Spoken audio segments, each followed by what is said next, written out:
Nah, sekarang yang dilakukan ini yang dikatakan ini kan baik. Siapa yang mengikrarnya? Oh, tujuannya kami baik. Nah, kata Imam Syafi'i, man istahsana faqad syarra. Barang siapa yang beragama dengan alasan yang penting tujuannya baik, pasti dia akan buat syariat baru. Karena kalau beralasan yang penting baik selama tidak ada larangan, kacau jadinya. Setiap detik, setiap menit akan muncul ibadah-ibadah baru. Iya, benar Ustaz. Sambil ngopi ya. Betul Ustaz. Ana juga ngopi ya. Contohnya begini. Sekarang ada yang berpendapat beranggapan baik salat subuh 4 rakaat aja dah. 2 rakaat aja besar keutamaannya. Ya buat aja 4 rakaat. Boleh dong berarti. Kalau ada yang mengatakan nggak boleh. Kenapa nggak boleh? Kan tujuan kami baik. Mana larangannya? Silakan buka Al-Quran 30 juz seluruh kitab hadis. Nggak ada satupun hadis yang berbunyi jangan kalian sholat subuh lebih 2 rakaat.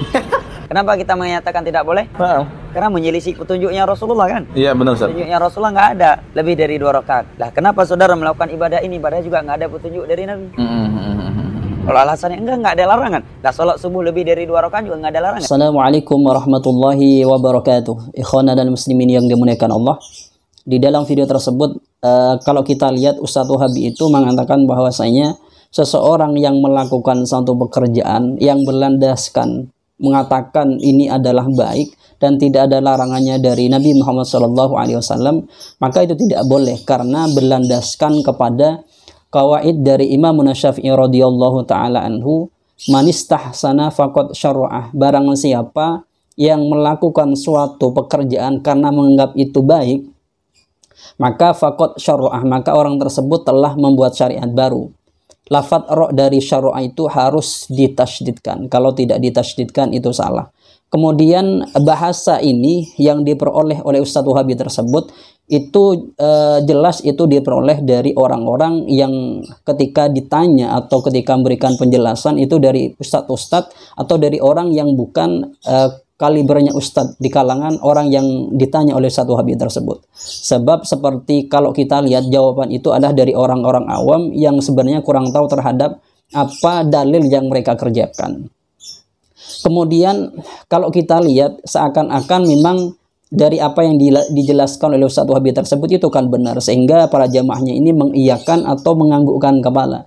Padahal kalau kita lihat di dalam beberapa referensi, ternyata pernyataan dari Ustadz Wahabi tersebut itu salah, itu tidak benar. Karena kalau kita lihat semisal, ini kan merupakan kaidah dari qawaidul fiqh sebenarnya. Kalau qawaidul fiqh nanti harus mengkajinya di qaidul fiqh, tidak bisa kita tidak mengkaji secara qaidul fikih atau secara rumusan fikih. Kalau tidak begitu maka jelas apa yang disampaikan itu pasti keliru. Kalau kita lihat di dalam kitab At-Tahbir Syarahut Tahrir, di sini dijelaskan bahwasanya yang dimaksud man istahsana faqad syar'a itu adalah nasaba syar'an ala khilafi ma amarallahu bihi wa rasuluhu, adalah menetapkan sesuatu yang menyalahi kepada perintah Allah Subhanahu wa taala dan Rasulnya. Jadi seseorang itu melakukan sesuatu berdasarkan sesuatu yang tidak diperintahkan oleh Allah dan Rasulnya, yang nanti juga menyangkut kepada yang dilarang oleh Allah dan Rasulnya. Kemudian kalau kita lihat di dalam bahasa ini man istahsana faqad syara'ah, apa memang nanti syumul bahasanya itu. Jadi kalau Imam Syafi'i mengatakan ini syumul, semuanya pekerjaan yang cuman berlandaskan ini baik, itu tidak boleh. Tentu Imam Syafi'i tidak akan melakukan suatu pekerjaan yang menurut Imam Syafi'i itu baik dengan tanpa dalil. Kalau kita lihat pernyataan ini, ternyata Imam Syafi'i ini di dalam pernyataannya tersebut itu tidak syumul, tidak secara umum, akan tetapi nanti ada istihsan yang tidak diperbolehkan, ada istihsan yang diperbolehkan. Kalau bahasa kita itu ada satu pekerjaan yang memang dianggap ini baik dan tidak bertentangan dengan syariat, itu diperbolehkan, dan ada pekerjaan yang dianggap baik yang menyalahi syariat itu nggak diperbolehkan. Nanti juga akan muncul, kalau kita nalar secara nalar kita akan muncul juga nanti pemahaman bahwasanya penetapan bid'ah ada dua dari Imam Syafi'i juga berlandaskan suatu pekerjaan ini sebenarnya baik tapi tidak diperintahkan atau tidak ada contoh bahasanya seperti itu. Kita kembali kepada istihsan. Di sini kalau kita lihat Imam Syafi'i ini ternyata beliau menetapkan di satu kasus hukum berdasarkan istihsan. Jadi beliau ini anggap baik, kemudian beliau menetapkannya. Contoh ada 7 kasusnya itu, tapi kita sebutkan satu saja. Di sini beliau di dalam kitab Mukhtasarut Tahrir Syarhul Kawkabil Munir, di sini beliau mengatakan, atau ada kutipan dari Imam Syafi'i. Imam Syafi'i berkata, wa qala Syafi'i astahsinul mut'atah 30 dirhaman. Saya menganggap baik mut'ah itu 30 dirham. Ini yang dimaksud dengan mut'ah bukan mut'ah kawin mut'ah ya, tapi mut'ah yang diberikan kepada perempuan yang ditelak. Ini berdasarkan bahwasanya di nasnya tidak menyebutkan berapa dirham atau berapa sebenarnya mut'ahnya. Seperti di dalam ayat walil mutallaqati mata'un bil ma'rufi haqqan 'alal muttaqin. Jadi mata'un di sana tidak dijelaskan di dalam ayatnya. Maka Imam Syafi'i astahsinu al mut'ata 30 dirhaman. Saya menganggap baik mut'ah itu 30 dirham. Jadi ini salah satu bentuk istihsan yang ditetapkan oleh Imam Syafi'i. Jadi ternyata istihsan di sana tidak syumul seperti apa yang dipaparkan atau dijelaskan oleh salah satu Ustadz Wahabi tersebut. Makanya Ustadz Wahabi ini sebenarnya kalau dikaji secara fikih, memang secara hukumnya, maka nalar atau kajian yang disampaikan itu banyak salahnya. Terutama yang berkaitan dengan hukum-hukum fikih atau masalah kaidah. Kemudian kalau kita lihat juga Imam Syafi'i ini menetapkan bahwasanya istihsan ketika itu baik maka itu dianggap sebagai ya legal secara syariat, ketika tidak baik itu tidak legal secara syariat. Ini yang kita pahami dari istihsan yang beliau pakai di dalam fatwanya. Maka kita akan menemukan kesimpulan bahwasanya istihsan yang disebut di dalam kaidah oleh Imam Syafi'i itu man istahsana faqad syara'ah, itu tidak syumul atau tidak umum. Nanti perlu ada penafsilan dari istihsan itu sendiri. Kemudian kalau kita lihat di dalam video tersebut, Ustadz Wahabi itu juga mengatakan bahwasanya kalau kita berlandaskan bahwasanya pekerjaan itu baik kemudian kita kerjakan, maka kita akan mengatakan bahwasanya subuh ini, sholat subuh itu kan baik.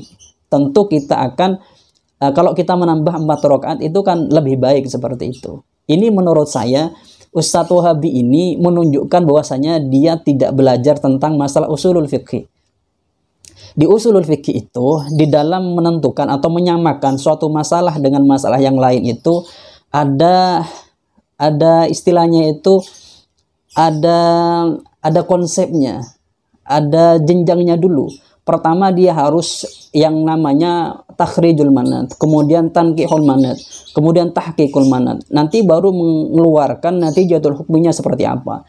Ketika prosesnya ini tidak benar, ketika takhrijnya, kemudian tangkihnya, kemudian tahqiqnya tidak benar, maka nanti kesimpulan hukum yang disamakan di dua masalah ini, maka nanti natijatul hukminya tetap nanti akan salah. Karena prosesnya salah, tentu nanti natijahnya atau kesimpulannya itu salah. Sedangkan kalau kita lihat antara sholat ini sudah ada perintah, kemudian tentang masalah adat yang ada di masyarakat yang dikatakan ini kan baik, ini kan tidak ada larangannya, maka saya kerjakannya. Maka ini berbeda dengan statusnya sholat subuh yang memang ada perintah untuk mengerjakannya 2 rakaat. Maka beda nanti dengan suatu pekerjaan yang memang tidak ada perintahnya. Makanya begini sebenarnya, di dalam fikih itu niat baik ini berpengaruh atau tidak berpengaruh terhadap perkara yang diharamkan. Contoh begini, seseorang yang misalnya mencuri dengan niatan baik untuk diberikan kepada fakir miskin, itu tidak berpengaruh. Niat baiknya ini tidak dapat merubah bahwasanya hukum mencuri ini menjadi halal. Tetap mencuri ini diharamkan. Juga ada sebagian ulama yang mengatakan bahwasanya niat baik ini juga tidak berpengaruh terhadap perkara yang dimakruhkan. Jadi kalau Ustadz Wahabi ini andaikan dia belajar fikih secara matang, maka analogi pemikirannya tidak akan berpikir seperti itu. Karena berpikir seperti itu secara konsep dasar pemikiran fikih atau usulul fikih itu tidak benar. Jadi kalau kita simpulkan, memang kalau bahasa pesantren, Ustadz Wahabi ini tidak ngerti farik di setiap masalah. farikul hukminya nggak ngerti dia, farikun manatnya dia nggak ngerti, nanti jatul hukminya dia tidak ngerti, sehingga ketika dia berbicaranya itu ketika memang dicek atau dikaji secara keilmuan itu tidak benar.